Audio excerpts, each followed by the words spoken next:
I knew something was wrong the moment I opened my eyes, because the air inside that Airbnb bedroom wasn't still anymore. It was breathing. Slow. Heavy. Like something huge was inhaling from just a few inches beside my face. First, I didn't move. I didn't even blink. I just listened. One breath. Then another. Deep, controlled, deliberate. Not mine. The room was pitch black, so dark that even the outlines of the furniture were erased. But I could feel it. Whatever was next to me was big. Bigger than any person I'd ever slept next to. The mattress didn't dip, the blankets didn't shift, and the sheets didn't move. But the air did. Like something unseen was expanding and collapsing in the darkness. For a few seconds I honestly thought I was dreaming. Or half asleep. Or maybe still drunk from the wine we had earlier. But then I felt it, warmth. A steady exhale brushing across my cheek. Close. Too close. And that's when I realized something that froze me completely. I came to this Airbnb alone. I hadn't invited anyone. No one had a key. No one should have been inside that room with me. My heart started hammering so loud I knew whatever was there could hear it. But I still couldn't move. My body felt pinned, not held down, just frozen by the kind of fear that doesn't let you even twitch. Then the breathing stopped. Not slowly fading. Not calming. It cut off instantly. As if whatever had been inhaling right beside me suddenly realized I was awake. The silence that followed was worse than the breathing. A dead, unnatural quiet. Like the room itself was holding its breath. I waited. 1 second. Then 2. No movement. No sound. Nothing. And then from the far corner of the room, something answered. Not with words. Not with a whisper. But with the unmistakable creak of old wooden floorboards shifting under weight. Slow. Measured. Coming closer. I felt my throat close. My eyes watered from how hard I was trying not to breathe. The room was still too dark. I couldn't see a thing. But I could track it by the sound. Each creak landing heavier than the last. It wasn't rushing me. It wasn't hiding. It was simply walking toward me. Like it had all the time in the world. And then halfway across the room it stopped again. The air thickened so suddenly it felt like the darkness itself was pushing against my chest. I tried to force my hand toward the phone under my pillow. But my fingers wouldn't respond. My body was shaking without moving. Then came the worst part. The mattress dipped. Barely. But just enough for me to know something massive had sat down at the edge of the bed. A weight that absolutely wasn't human. For the first time I inhaled sharply. I couldn't help it. And whatever was on the bed inhaled with me. Perfectly synced. Perfectly aware. Perfectly mimicking my breath. That was the moment I understood the truth. I wasn't just not alone. Something had been waiting for me to wake up. I booked that Airbnb because I needed a break from work, from my phone, from everything. I'm a medical lab tech, which sounds more impressive than it feels. Most days I'm staring at samples under harsh fluorescent lights until my eyes ache. The schedule is unpredictable, the hours are long, and lately I've been feeling hollow, like I was running on fumes. So when I saw the listing for a quiet cabin just outside Asheville, no neighbors, no traffic, surrounded by woods, I booked it instantly. The reviews all said the same thing. Peaceful. Private. Perfect place to rest. That was exactly what I wanted. Nothing more. I arrived on a Thursday evening just before sunset. The sky was fading orange, and the smell of pine hit me the moment I stepped out of the car. The cabin itself looked like something out of a travel magazine. Warm wooden walls, big windows, soft yellow lights glowing inside. It felt cozy in a way my apartment never did. Inside, everything was clean and thoughtfully arranged. A little kitchen stocked with tea and cocoa packets. A worn but comfortable couch. A fireplace stacked with logs. The bedroom was simple.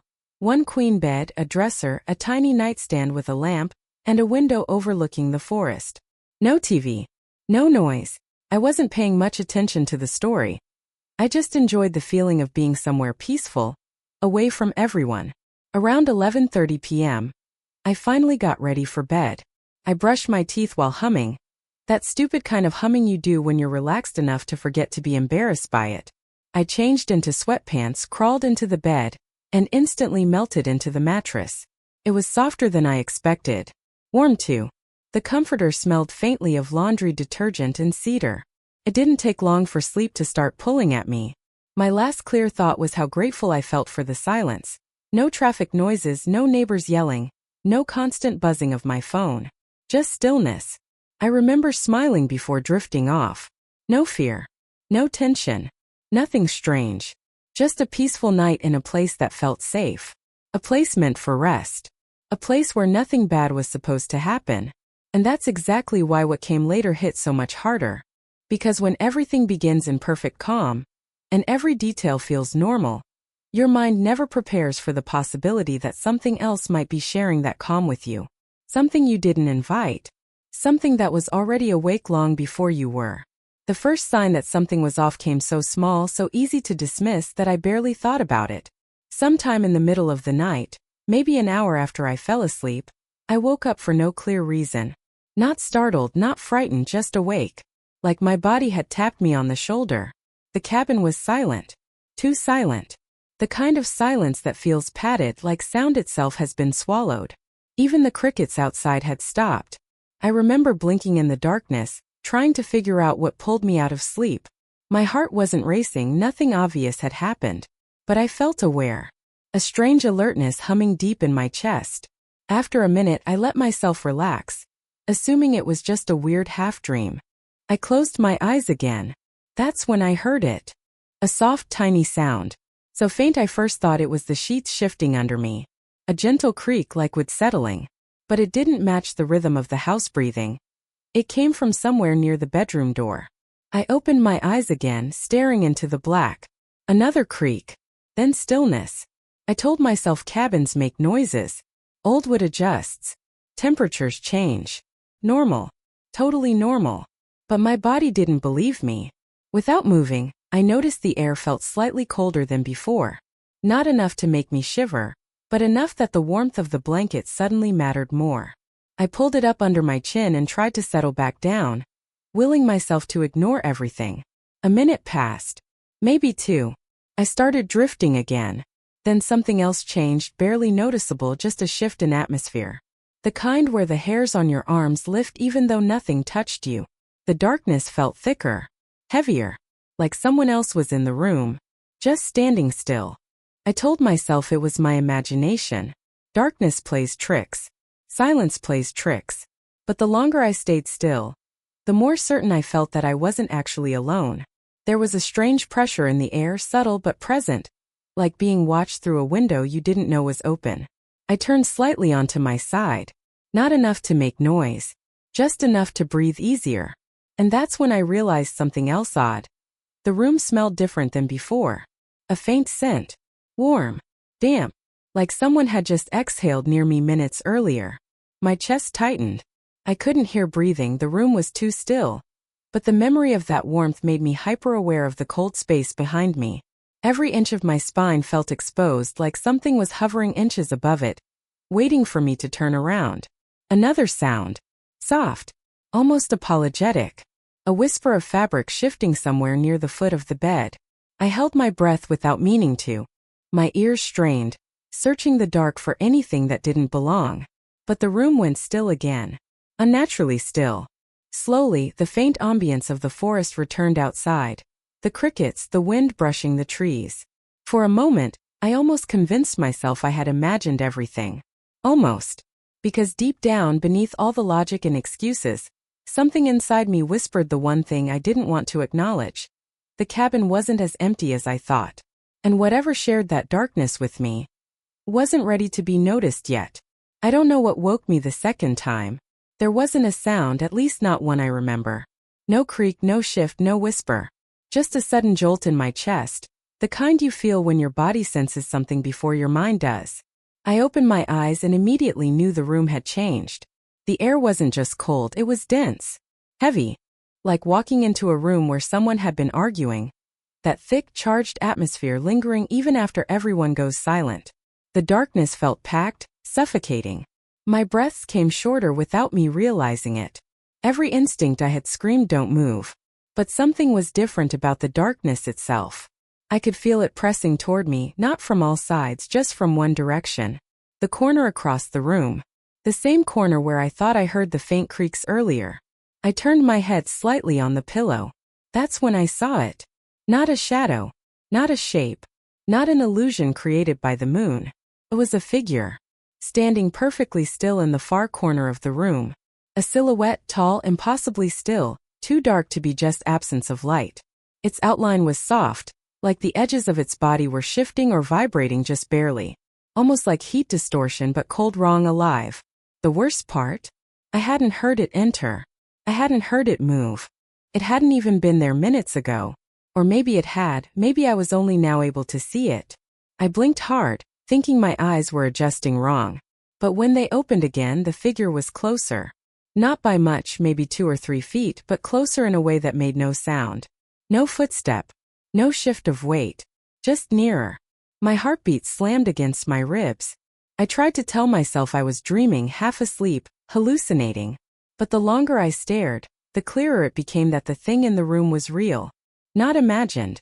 Not shifting shadows. Its presence was too big, too heavy, too aware of me. It didn't breathe. Didn't sway. Didn't blink. Didn't tilt its head. It just stood there facing me. Watching. I opened my mouth to scream but nothing came out. My voice stuck in my throat, trapped by terror. The figure remained motionless, but something about the room changed. A pressure building behind my ears.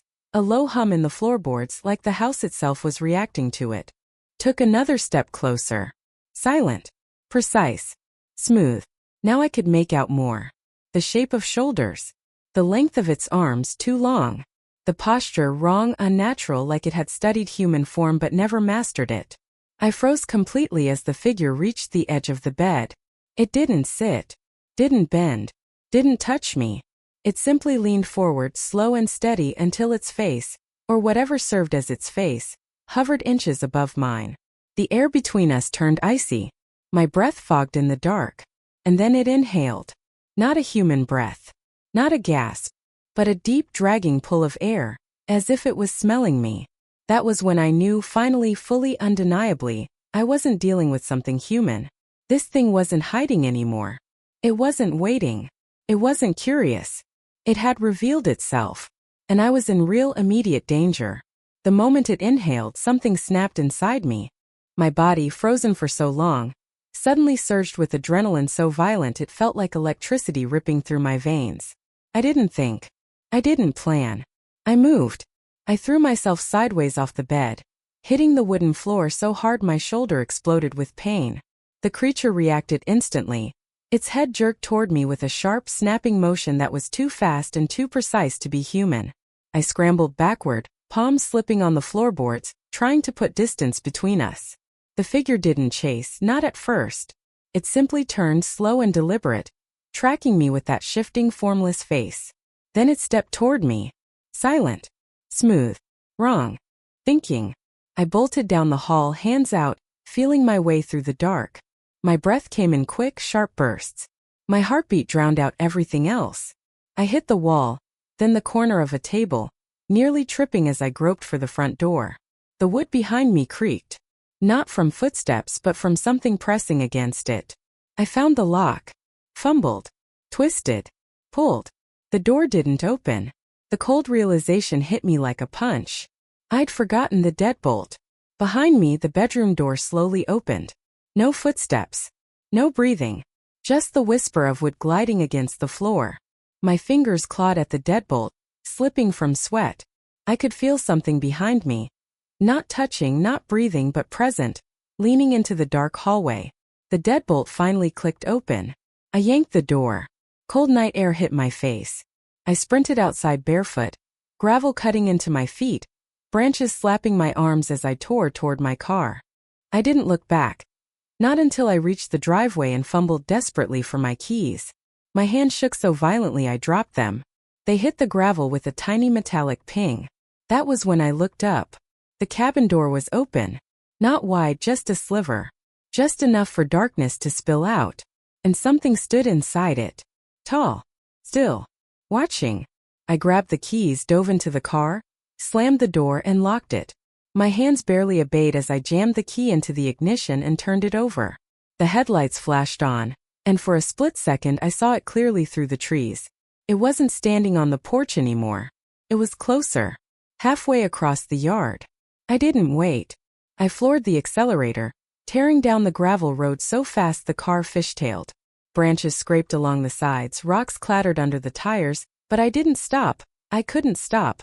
Not until the cabin vanished completely in my rearview mirror. I didn't slow down once. Not for miles.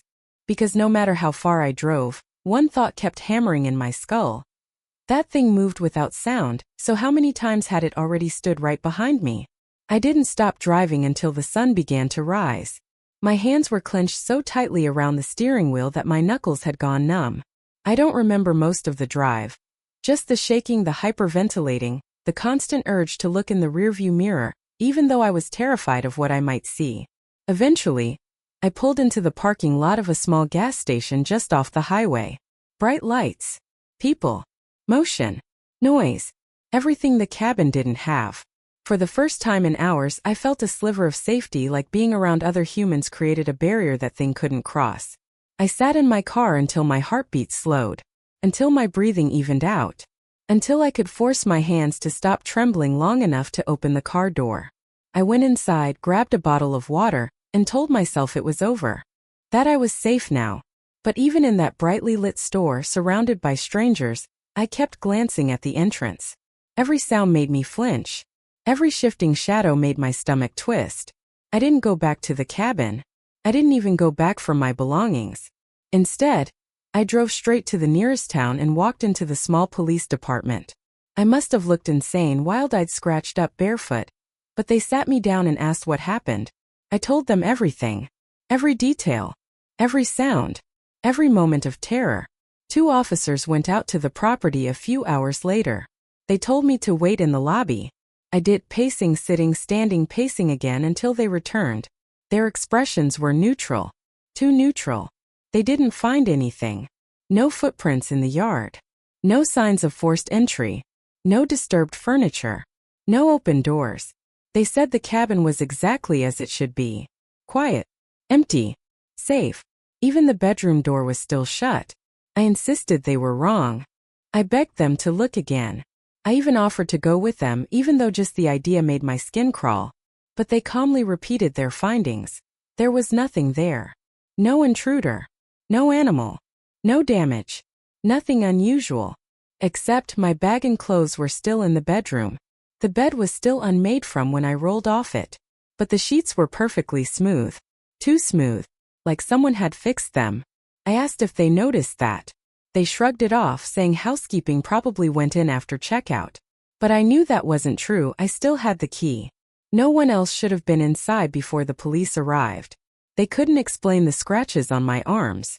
They couldn't explain the bruises on my shoulder. They couldn't explain why my phone, left charging beside the bed, was dead and wiped clean when they found it. And they definitely couldn't explain the last thing. The window in the bedroom, the one facing the forest, had condensation on the inside. A single handprint. Long. Thin. Pressed into the glass. As if something had leaned in close to watch me sleep. When I pointed it out, both officers said the same thing. There was no handprint when we got there. So whose was it? And when exactly was it left? I haven't gone near the woods since. And every night just before I fall asleep, a question crawls back into my mind. What if it didn't stay in the cabin?